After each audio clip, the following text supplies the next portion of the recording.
사도신경하심으로 우리의 신앙을 함께 고백하시겠습니다. 나는 전능하신 아버지 하나님 천지의 창조주를 믿습니다. 나는 그의 유일하신 아들 우리 주 예수 그리스도를 믿습니다.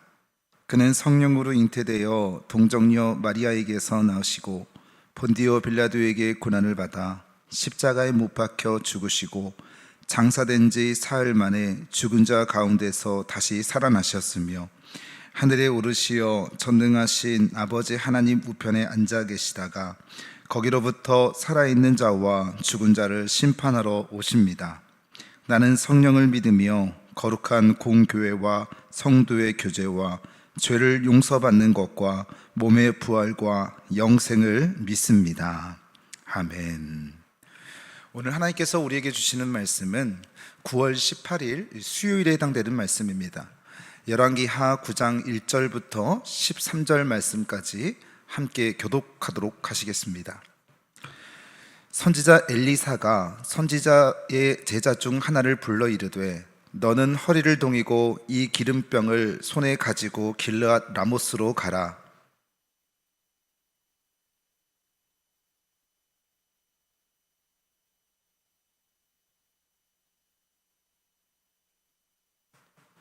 기름병을 가지고 그의 머리에 부으며 이르기를 여호와의 말씀이 내가 내게 기름을 부어 이스라엘 왕으로 삼노라 하셨느니라 하고 곧 문을 열고 도망하되 지체하지 말지니라 하니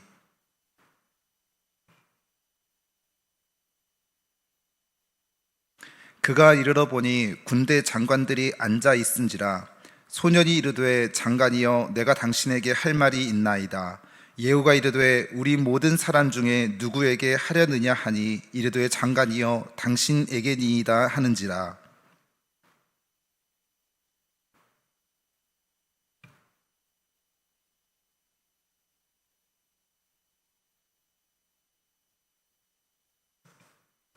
너는 내 주 아합의 집을 치라. 내가 나의 종 곧 선지자들의 피와 여호와의 종들의 피를 이세벨에게 갚아주리라.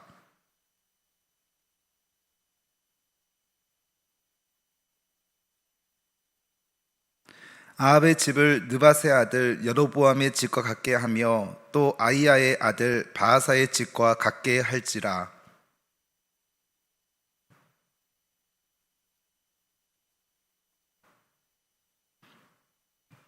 예후가 나와서 그의 주인의 신복들에게 이르니 한 사람이 그에게 묻되 평안하냐?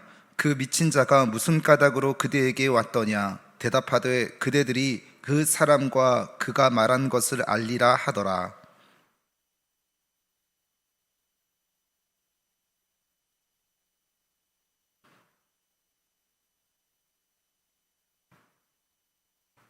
무리가 각각 자기의 옷을 급히 가져다가 섬돌 위 곧 예후의 밑에 깔고 나팔을 불며 이르되 예후는 왕이라 하니라. 아멘.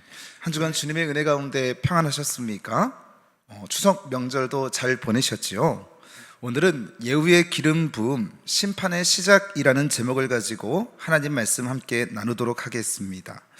여러분, 오늘 본문 말씀은 엘리사의 제자 가운데 한 사람, 즉 또 다른 선지자를 엘리사가 보내서 북이스라엘의 왕인 요람을 패하고 예후에게 기름을 부음으로써 예후를 왕으로 삼는 모습이 기록되어 있습니다. 그리고 또 지금은 열왕기 하를 보고 있지 않습니까?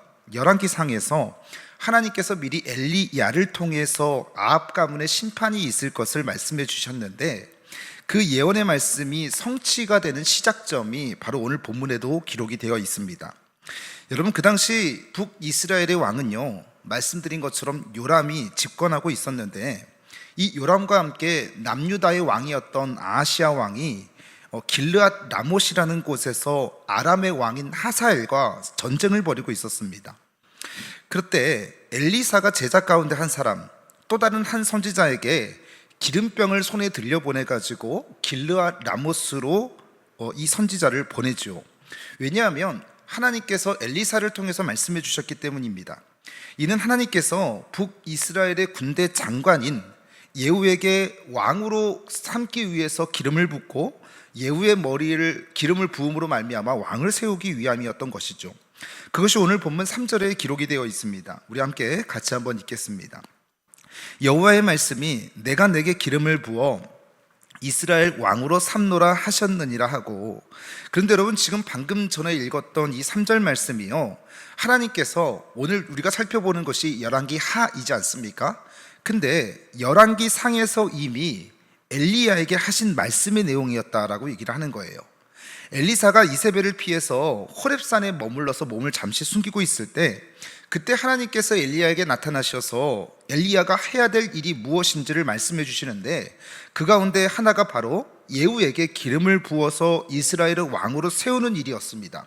그것이 열왕기상 19장 16절 말씀에 기록이 되어 있는데, 너는 또 님시의 아들 예후에게 기름을 부어 이스라엘의 왕이 되게 하고 라는 얘기를 엘리야에게 미리 말씀해 주셨다라고 얘기를 하는 거예요. 근데 지금 우리가 보고 있는 건 열왕기 하를 보고 있지 않습니까? 오늘 본문에서 예후에게 기름을 붓는 일이 엘리야가 아닌 시간이 한참 지나고 나서 그의 제자인 엘리사에게 하나님께서 계시된 일이 응답되어진다라고 얘기를 하는 것이죠. 자, 그렇게 엘리사에게 명령을 받았던 그 제자 가운데 한 사람, 이 또 다른 선지자는요, 명령을 엘리사에게 받은 대로 길르앗 라모스로 기름병을 들고 가서 그 당시 북이스라엘의 장관인 예후를 만나서 하나님의 말씀을 전달하는 내용이 나옵니다. 그것이 오늘 본문의 전반적인 핵심 내용인데, 7절부터 10절 말씀까지 기록이 되어 있는데 함께 같이 한번 읽어보겠습니다. 함께 읽습니다. 시작.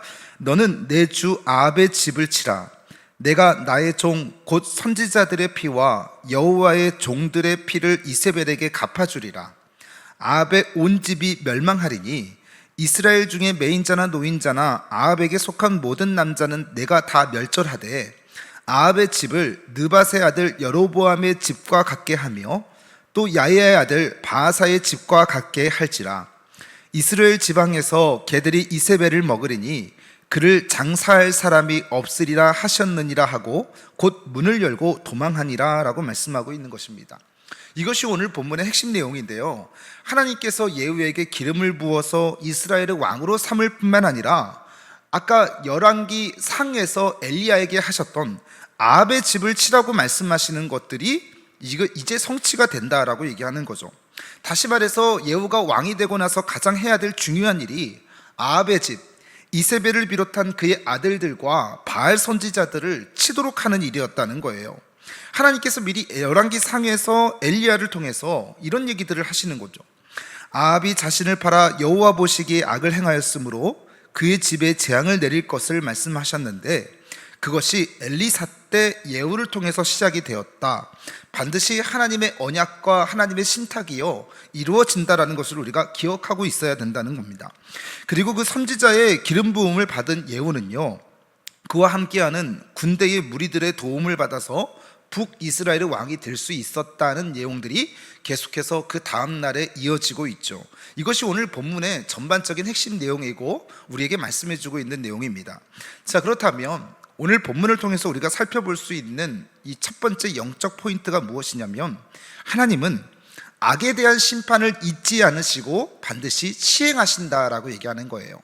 하나님은요, 악에 대한 심판을 잊지 않으시는 분이에요. 그러면 반대로 하나님은 선도 잊지 않으시는 분이라고 얘기하는 거죠.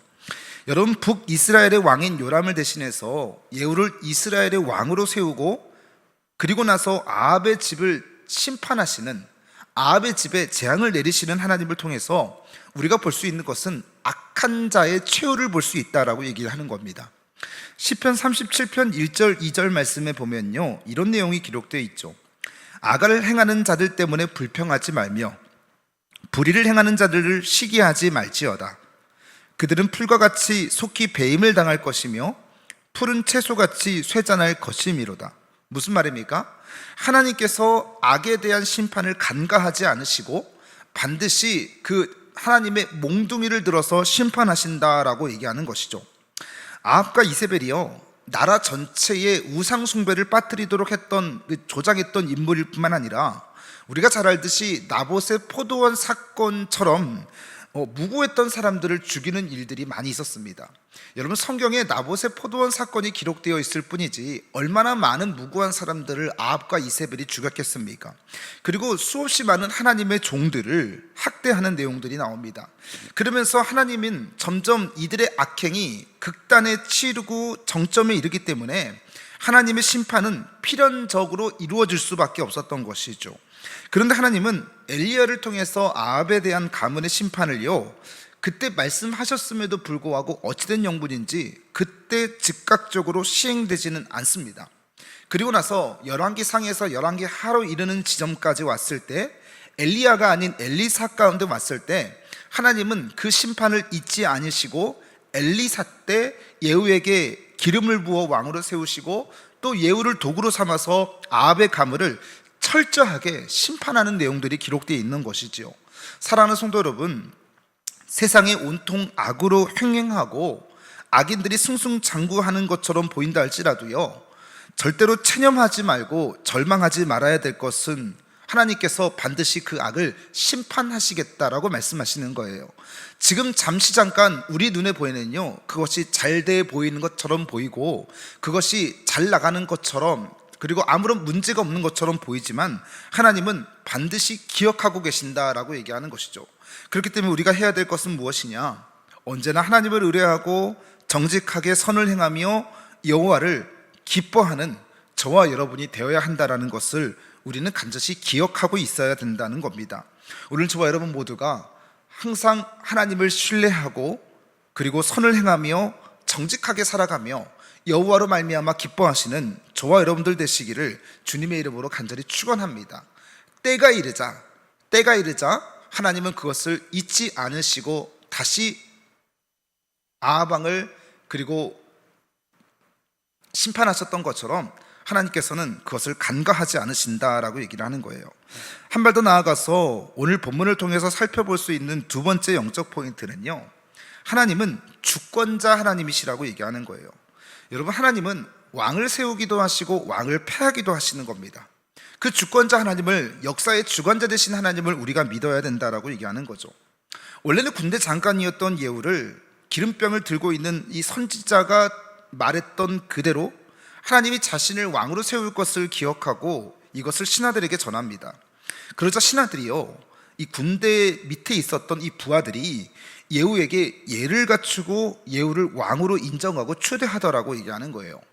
여러분, 우리가 반드시 기억해야 될 것은요, 이것은 하나님의 주권이 아니고서는 절대로 이루어질 수 없고 말로도 설명할 수가 없는 겁니다. 우리가 그런 노래를 부르잖아요. 우연이 아니다라는 얘기들을 하죠.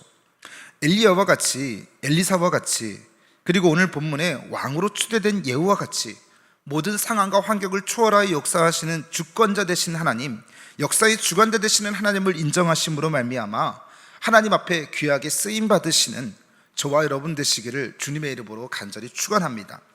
마지막으로 오늘 본문을 통해서 우리가 살펴볼 수 있는 세 번째 영적 포인트는 하나님의 뜻을 이루는 일에 때로는 불편함도, 때로는 위험도, 때로는 죽음도 감수할 수 있어야 된다라고 얘기하는 거예요. 여러분, 엘리사의 제자 가운데 한 사람, 즉 또 다른 선지자가요, 예후에게 기름을 붓고 하나님이 그를 이스라엘의 왕으로 세우셨다고 하는 하나님의 신탁의 명령을 전하지 않습니까? 그런데 그것은 분명히 하나님의 뜻을 세우는 것이고 하나님의 섭리를 이루는 일이었습니다. 그런데 북이스라엘의 왕인 요람에 대한 반역을 도모하는 일이기도 했죠. 그것은요, 불편함을 감수하는 일 정도가 아니라 죽음을 각오해야 되는 일이었다라고 얘기하는 거예요. 그래서 오늘 본문 3절 마지막에 보니까 엘리사가 보낸 선지자가 어떻게 하냐면 3절 하반절에 곧 문을 열고 도망하되 지체하지 말지니라 하니, 그리고 10절 하반절에도 곧 문을 열고 도망하니라 라고 말씀하고 있는 거예요. 하나님의 사명을 감당하는 일이 쉬운 일이 아니라고 얘기하는 거죠. 여러분, 오늘 본문에 도망했다 그 말을 전하고 신탁을 전하고 도망했다라고 하지는, 그렇게 얘기하기는 하지만 여러분, 그래도 주어진 사명 잘 다 마무리하고 갔다라고 하는 것을 우리가 볼 수가 있습니다. 때로는 하나님의 사명을 감당하는 일이요, 우리가 죽음을 감수해야 될 때도 있는 거예요.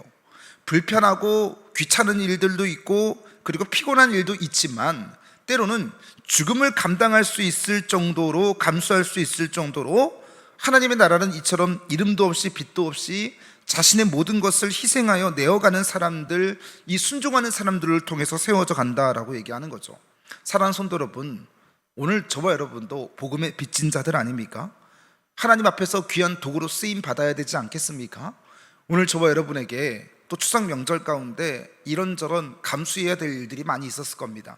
복음의 빚진 자로서 하나님의 사명을 감당하는 일에 있어서 불편하고 위험하는 일도, 때로는 죽음을 감수해야 되는 일이 있을 수도 있지만, 오늘 저와 여러분들이 이 복음의 빚진 자로서 귀하게 쓰임받고 그리고 인내하시고 하나님의 뜻을 이루어 가시는 저와 여러분들 다 되시기를 주님의 이름으로 간절히 축원합니다. 기도하겠습니다. 사랑의 하나님 아버지, 은혜와 사랑 감사를 드립니다. 하나님, 우리의 연약함과 우리의 잘못을 절대 잊지 아니하시고 회개하는 자들에게 회복의 은혜를 허락하신 하나님, 오늘 시간 예우를 통해서 하나님께서 반드시 심판하신다라는 얘기들을 하나님 말씀을 통해 살펴볼 수 있었습니다. 그 일을 이루시기 위해서 시간이 조금씩 예후라는 인물을 통해서, 그리고 또 아합과 이세벨의 집안에 심판을 허락하시는 것을 우리가 볼 수 있었는데, 하나님, 우리 안에 깊게 내재되어져 있는 잘못된 하나님 죄악들 회개할 수 있도록 인도하여 주시고, 하나님의 심판의 방향이 다시금 돌아서서 우리를 잘못하고 질책하고 책망하시고 심판하시는 것이 아니라 회복의 하나님을 경험하고 누릴 수 있도록 주님 도와 주시옵소서. 또 하나님이 우리의 주권자 하나님이시라는 것을 기억함으로써 우리의 삶의 자리가 때로는 불편할 수도 있고 위험을 추구할 때도 있고 또 죽음을 감수할 때도 있지만, 연합하여 선을 이루시는 하나님의 사명을 능히 감당하고 나아가는 복되고 존귀한 주의 자녀들 될 수 있도록 인도하여 주시어서 오늘 하루도 기쁨으로 승리하며 살아갈 수 있도록 주님 은혜 더하여 주시옵소서. 함께 하실 것을 소망하며 예수님의 이름으로 간절히 기도드립니다. 아멘. 주님 가르쳐 주신 기도로 예배를 마칩니다. 하늘에 계신 우리 아버지, 아버지의 이름을 거룩하게 하시며 아버지의 나라가 오게 하시며 아버지의 뜻이 하늘에서와 같이 땅에서도 이루어지게 하소서.